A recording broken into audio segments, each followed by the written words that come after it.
Hey, I'm Andrew Easton Gaska. I'm the lead writer on the Alien role-playing game, which has, at this point, I think we're up to 10 awards in the past 4 or 5 years, because we just won 2 UKGE awards a few months ago.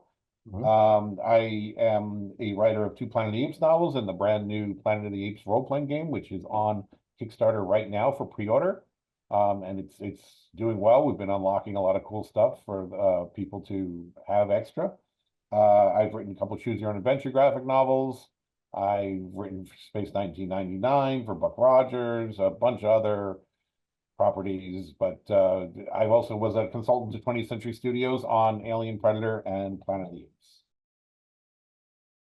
Is there a Predator game or already is there an RPG? You haven't done that yet, have you?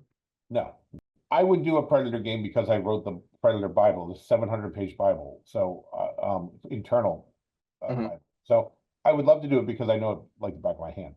Yeah, And I would also love to do an AVP one, but AVP is a separate universe, and Predator is a separate universe, and Alien is a separate universe. It's like if you look at all the AVP stuff, they call the Marines, they say their bosses or some other organization and things like that. It's like literally a different universe. sure. So, um, but people always want to stick Predator into Alien for some reason, like, and it's just Yeah, and Blade Runner and Soldier and all that fun stuff. when I was actually working on the Alien role-playing game, I identified a whole bunch of AVP stuff and I put it in a separate folders that, okay, when we do the AVP role-playing game, we'll include this, we'll include this, we'll include this. So there's enough to actually make a separate role-playing game for AVP. Oh, nice. Nice. Yeah, the AVP universe definitely needs some more love. It's been a while since we've had, I mean, the last thing we've heard was that animated series that never even saw the light of day. Yeah, yeah. So, with your work on the Alien role-playing game, what has been your favorite addition from the comics or other expanded materials that you incorporated into that universe? My favorite, my favorite stuff from Alien Comics is actually the first 3 comic series they did, Yeah. um, which was essentially altogether the Earth War. Hmm. Um, that stuff was just really important to me when it was coming out. It was black and white comics, and we hadn't seen anything like it. Um, and Mark Vanderheim, is that his name? The gentleman who wrote it went on to write the Battlestar Galactica TV series that came out like 15 years ago. And I loved his writing on that too. And so that comic was really influential. And then when I, S. Perry, I don't know if it was Steve Perry Stephanie. or Stephanie, yeah, but they wrote novelizations of it, and those novelizations totally bumped it up another notch. So that stuff, um, I've been dropping in the game. I've been dropping Easter eggs for that all along. Wilkes is the character who replaced Hicks when they changed the Yeah. timeline. Wilkes is in the Colonial Marines book. There's Oh, I mention. didn't catch that. No, yeah, he's one of the characters as an NPC that shows up. So is the Colonel from the second series, General Spears. But it's just because this is a few years beforehand, he's Colonel Spears in the RPG. But there's mention of the planet that they said that Wilkes saved Billy from. It's on that planet's on the map. I put things all over the place, and in my head, we were building towards what eventually would be Earth War if we got to that point. I mean, that wasn't approved or anything yet, and who knows if that would actually happen. But we were, I think the last book, the Building Better Worlds that came out earlier this year, Uh-huh.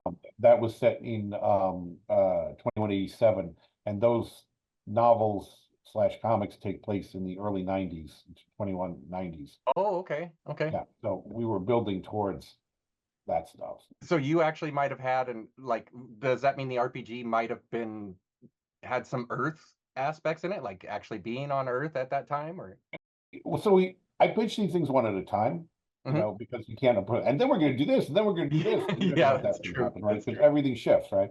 Yeah. So my plan, though, in my head is always, hopefully, we'll get to that and they'll approve it.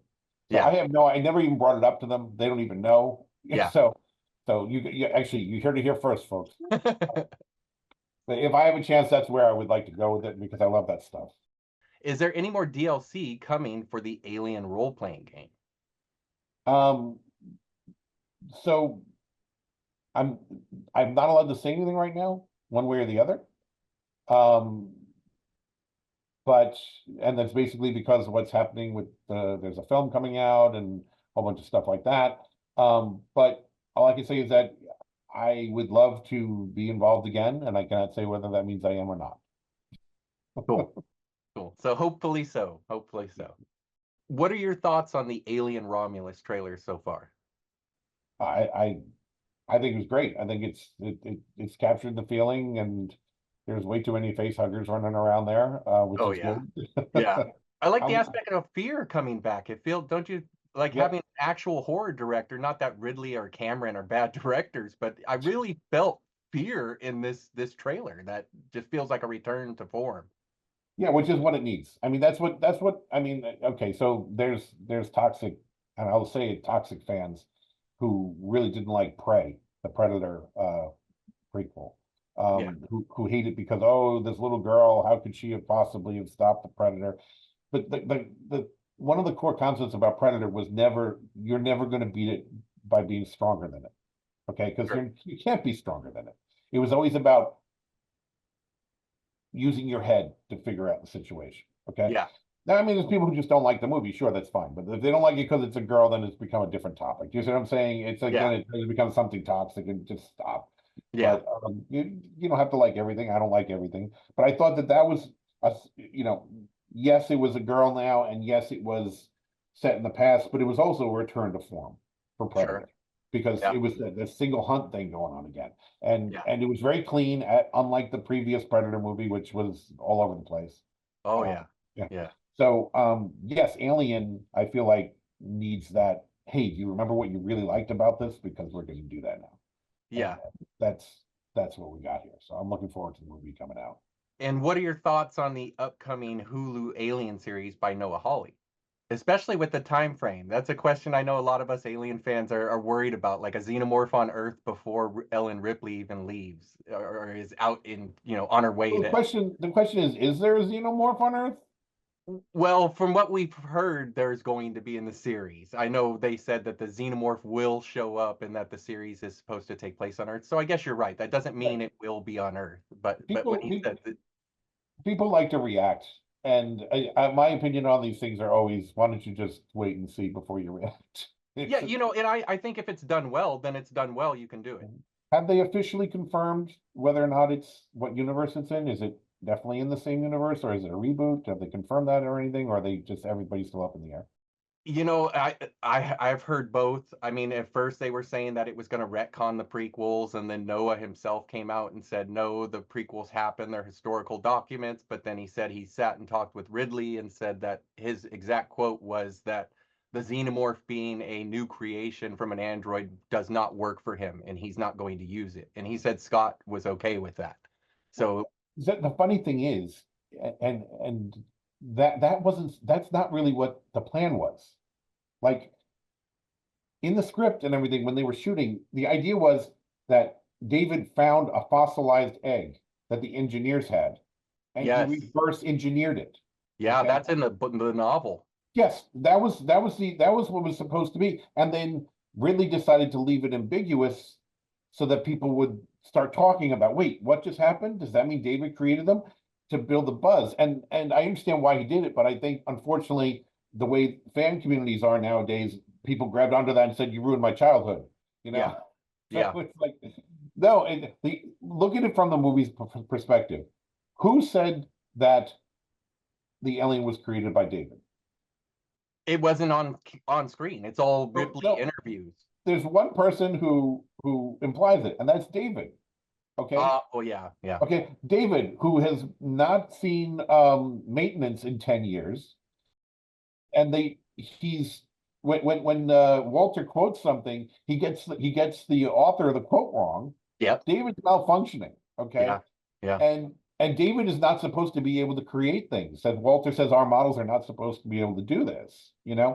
I tell everybody context is king. Just yes, because a character said it doesn't mean that character even knows what he's talking about. yeah, yeah. So So I mean, he's basically stating what fans wanted, and that's that he's recreating the xenomorph yes, or yes, trying to make his own version. yeah, and that's why it acts more like an animal than the weird alien thing that we see in the other movies, you Yeah. know?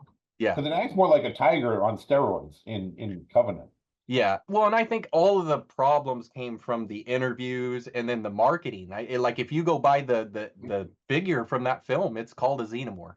And matter of fact, a lot of the community saw you as the guy who fixed that with the whole predomorph thing, with finally someone within the community saying that, because we all said it, that's got to be a step to the xeno. If it is, it's definitely what they showed us on camera, the suit and everything. It's not the same thing. It doesn't have the mechanical aspects yet. It seems like it has Right. the No, organic. absolutely. And that's something that Ridley was adamant about with the designers. We don't want the mechanical aspects yet. So that Yeah. clearly is telling us there's all these hints there that told us all this stuff, but people focus just on this one thing, and it's Well, so it seemed, I think we thought from the interviews that ambiguousness would have gone away with the next prequel, that the next prequel would have shown David making that into the xenomorph, was what it, because every interview with Scott is, this is a xenomorph, straight up, this is the guy who made it. So I think a lot of that's, you sometimes have to separate interviews and behind the scenes stuff from what you actually get on film. I mean, George Lucas said there was going to be 12 Star Wars movies, and then he switched it to nine. And then after Return of the Jedi, he insisted that there was only ever going to be six. And I don't know where you got this from. And yet they showed video of the interviews. You, Yeah, it's, and also Leia was never supposed to be Luke's sister. Luke's sister was supposed to be living heard on the that other as side of the well. galaxy. Hmm. And there was all this plans for that. And it's like, let's just wrap it up real quick. Yeah. Oh, I had this planned all along. I mean, and I love Star Wars. I'm not talking crap about it. I'm just saying that it's like you take the movie as an experience and wait till the next movie to see if it answers and changes it or not. It's I think there are enough clues in there with David, with Walter saying we can't create. Why can you create? You haven't. There's something wrong with you. You haven't had maintenance in all this time. Blah blah blah blah. And David is always frustrated that he can't be completely human.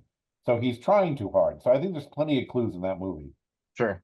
So with the Kickstarter coming up for the Planet of the Apes RPG, which includes the original 5 film series, which is the classic continuity era that's set by those films, it also has the TV show, the animated series, and the various novels.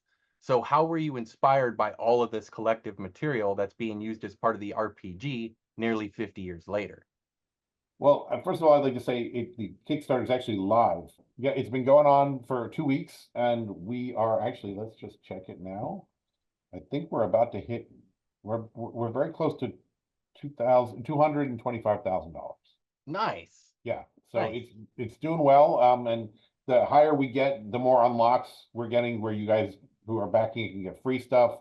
And also unlocking awesome miniature sets. Like we have this set of the cathedral where the bomb was being kept by the mutants because they worship the bomb, and it's like it's this big. We have a dice tower for the Statue of Liberty that Sullivan just told you. Throw dice in her head and it comes out the base. Oh, nice. Yeah, so we got all this cool stuff that's only available through the campaign. But Awesome. how I was inspired by it, it all comes down to the 4:30 movie on ABC. I used to I lived most of my life in New York, Hmm. and that was the thing that they had when I was a kid after school. Come home from school at 3, and by 4:30 there's a movie on. And most of the time it was something never I wanted to see. Yeah. But then they would have Apes Week, and Apes Week would run the Planet of the Apes movies, the first 4 of them, because the fifth one was back then. It was like years before something went from theater to TV. Okay, Yeah. so the fifth movie had come out in '73, and we're talking about like me as a kid. We're talking about like 1977, 1978, when I was like 5 or 6 years old. And so all the other movies were on, but Battle wasn't there yet because it was too early to be on. Yeah. So in fact, I didn't even know there was a fifth movie until I hit college. Uh-huh. Me and my girlfriend were visiting my mother. I was home from college, and I get up and I go downstairs, and she's sitting there watching this Planet of the Apes movie with my mother. I was like, "Oh, that's cool," and I'm not recognizing a single scene, and I'm like, "What the hell is this?" Oh, there's a fifth movie. There was a fifth movie. Um, at first I was like, it must be from the TV series, but no, there clearly wasn't. But Yeah. anyway, um, so the movies, especially when you watch them, I'm watching one a day. Okay, Hmm. they contradict the hell out of each other. Ah, Especially the first two. Actually, the third and fourth contradict each other as well. So, but the first two, it's like at the end of the first one, major characters Cornelius and Zira are going to be tried for heresy by Dr. Zaius. And as mhm. the second movie starts, they're best friends with Dr. Zaius and they're not in trouble at all. And there's little things like that. I was like, wait, what? It What didn't make happened sense. here? Yeah. So in my head, I filled in the blanks. Okay. Yeah. And as a kid filling in the blanks, I figured there must have been a movie in between these, and I just didn't see it. So this must be what happened in that movie. And for years, I thought all that stuff was actually part of the franchise, Hmm. and it wasn't. And when I realized it wasn't, I was like, wow, I could write a novel with these ideas that I had. And so I pitched that to 20th Century Studios, and that's when my first Apes novel came out. Wow. Um, so I've been inspired by this stuff since childhood. I love the animated series, but it was also clear that in the animated series that it didn't fit with the regular continuity because apes have cars and stuff in there. And it's like, wait, but it says it's the same year.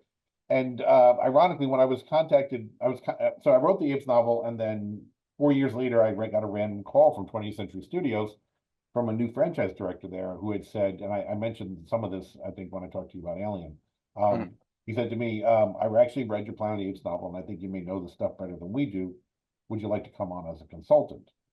And who said no to that, right? That's what led to me writing Alien and all this other stuff as well. But it also led to me writing stuff for the Planet of the Apes Bible, the Eternal Bible.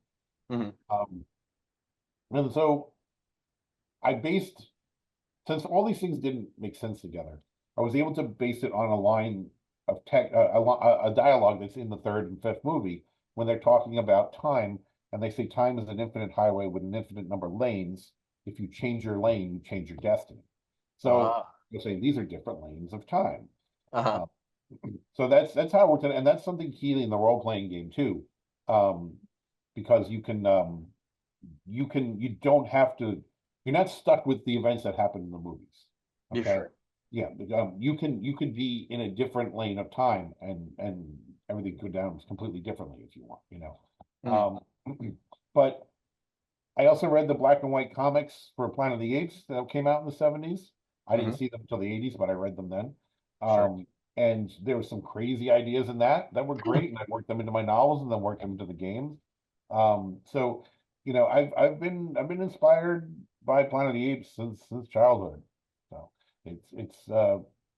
it's an important franchise to me, just like Star Trek is, because it's cool stuff going on, but it also has something important to say about the nature of humankind Yeah. and how screwed up we are, pretty much. Yes. So Yeah, the direction we're going.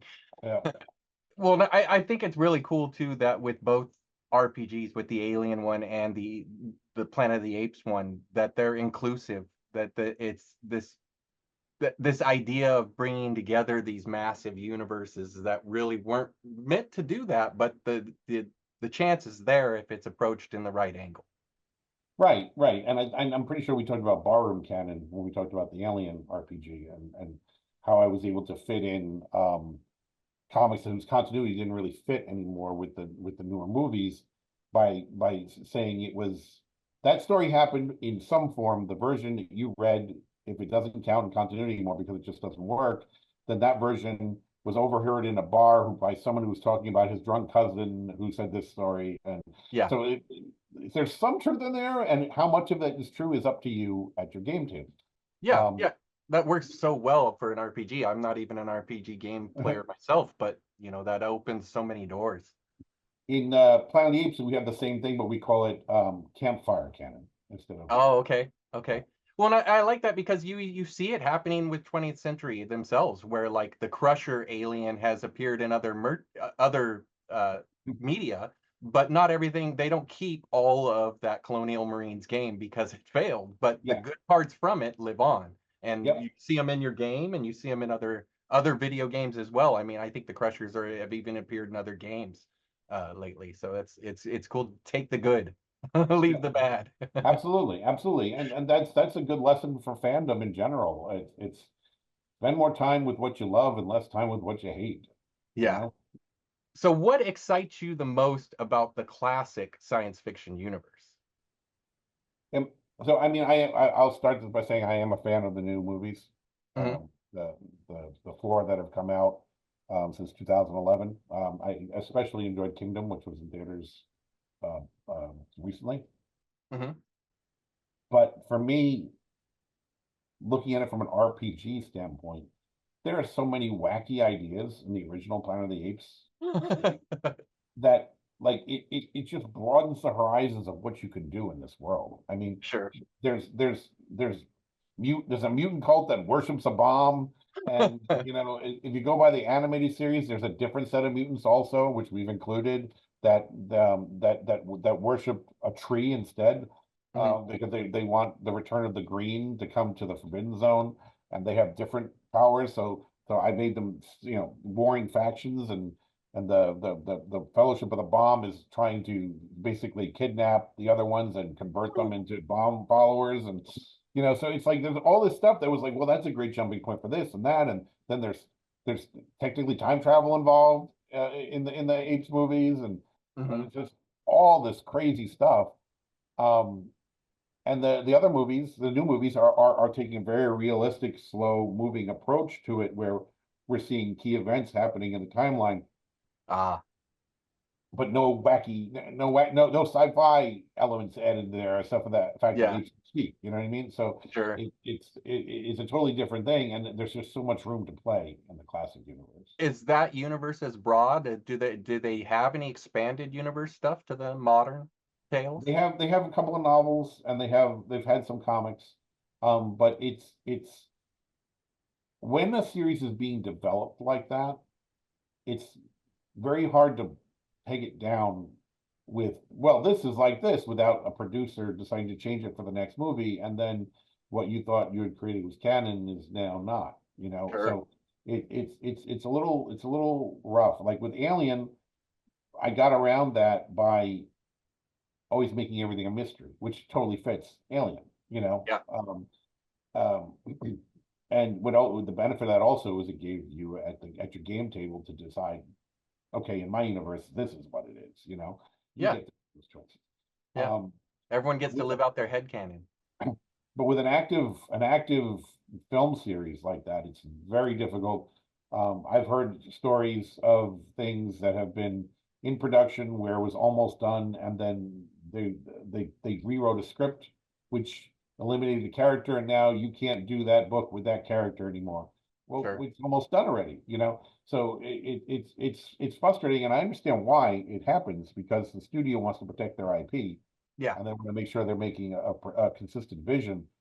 But that vision needs room for fresh new directors to come in and say, "Hey, I want to do this," and Sure. then to be able to do it without being locked down by something it says in a comic book or something. You know? Yeah. So you don't have to Wilkes and Billy. Yeah, exactly. A situation like that, exactly. You know, I remember being so frustrated by that, but I remember also thinking, well, how else could they have solved it? You know, Yeah. so Yeah. And that was such an easy fix without rewriting, I mean, they were basically those characters to begin with anyway. So it just so you have extensive experience already from doing the Alien role-playing game and doing the same thing with the Terminator franchise. So what is it about Planet of the Apes that makes it really, really workable for making into a role-playing game? And what is it about the Planet of the Apes franchise that makes this a welcome tabletop setting? yeah. I mean, I'll just go over real quick. I'll tell you, like, you can play a human, a tribal human, okay, which Uh, who can't speak, okay, and if you're playing a tribal human and you're the only player who has that as a character at the table, everyone else can speak, but you are not allowed to speak at the table. You have to pantomime what you're trying to tell the. So like there's challenges built in like that. Obviously, you can play an astronaut because that's the big thing in the movies, the astronaut who's lost in time. Sure. An astronaut's quest could be to find parts to fix their ship to get out of here before they even realize they're not on a different planet. You Yeah. know, so or trying to find some kind of archive of human technology so you can help rebuild the world. Or maybe past the Forbidden Zone, there's a species of humans that still talk, and Ah. it's looking for them, you know. Hmm. Apes, apes have it's easiest to play an ape because I go to the Forbidden Zone. Wow, that really sucked. I'm going to go home and hang out in the tavern. You have like a support system, or like, you know, the society. Wow, there's humans in those hills. We better call the police. You know, they'll show up. You know, the tribal humans and the astronauts, they don't have any of that. They're on their Yeah. own. Yeah. Tribal humans don't even have a home. They wander from place to place, eating and then moving to the next place they find food. Yeah. So they don't even have shelter like that, you know, that they can rely on. And one of the things that was important to us with that was like, so in the movies, everybody's like, if you're a chimpanzee, you're a scientist or you're a doctor. If you're if you're a gorilla, either you're a service ape or you're a soldier. Like everybody has Mhm. stuck in these careers which are dictated by their species, which is, you know, not really cool or fun Mhm. because I'm just stuck doing this thing because I happen to be a gorilla. But they mentioned in the first movie that the quota system, which is what that is, Okay. was recently abolished. But you see everybody in that movie still doing the same things because everybody's afraid of change. Sure. So in the RPG, your characters represent a new generation of ape who's the first ones who can step out of that, you know, the oppression of the tradition that they've had for centuries. So you can be a chimpanzee soldier. There is Uh, no gorilla soldier template for you to play. There's an ape soldier template. mhm. So you pick the type of ape you want to be, and then you pick your job. And if you decide you're going to be a chimpanzee soldier, you're probably going to be the only chimpanzee soldier that's in the army. And so that brings up a whole bunch of story stuff like your superiors, maybe they resist promoting you because they don't think you have what it takes. Sure. The other troops don't trust you. They think you're going to fail them under fire or something. You know, so there's Yeah. all these things that just come out of that and Yeah. the change that their society is undergoing. So there's, and on the top of that, you can play those two mutant factions that I talked about earlier. So like, Oh, okay. Now that adds a lot. That adds a yeah, lot. and they have psionic abilities. So Okay. you know there's rules for that too. So it's the same thing that happened with Alien. When I first pitched Alien to game companies, they said, "Oh, it's a one note thing; it would never last." Yeah. I'm Yeah. like, there's so much in this universe that you don't know what you're talking about, you Hmm. know. And Hmm. eventually, I found Freely through a friend of mine, um, and they knew that there was that much in Alien. They wanted to do Alien just as much as I did, and we Yeah. were able to connect and make it happen. Um, a lot of people were like, "Well, what are you going to do with Planet of the Apes?" It's like, "Well, Hmm. hold my beer, and I'll show you." Well, I mean, heck, I covered the whole alien universe, and even to me, if you were just asked the question, you know, how would you do an RPG? My mind wouldn't think right away to include all that stuff. So I think that's why it's easy for you and the outside people. They just see it as, well, it's a xenomorph in a room and you kill it, and that's the end of the game. You know what I mean? I They mean, don't you add can in all the play, other aspects. yeah, you can play in that universe forever without even encountering an alien in the Hmm. future. So, Which is interesting. I've always wondered if they would do that route in a TV series. When we first heard about the Noah Hawley series, there were people that were saying that it was just going to be a Weyland-Yutani series. Like it would just cover the company, but not necessarily the alien.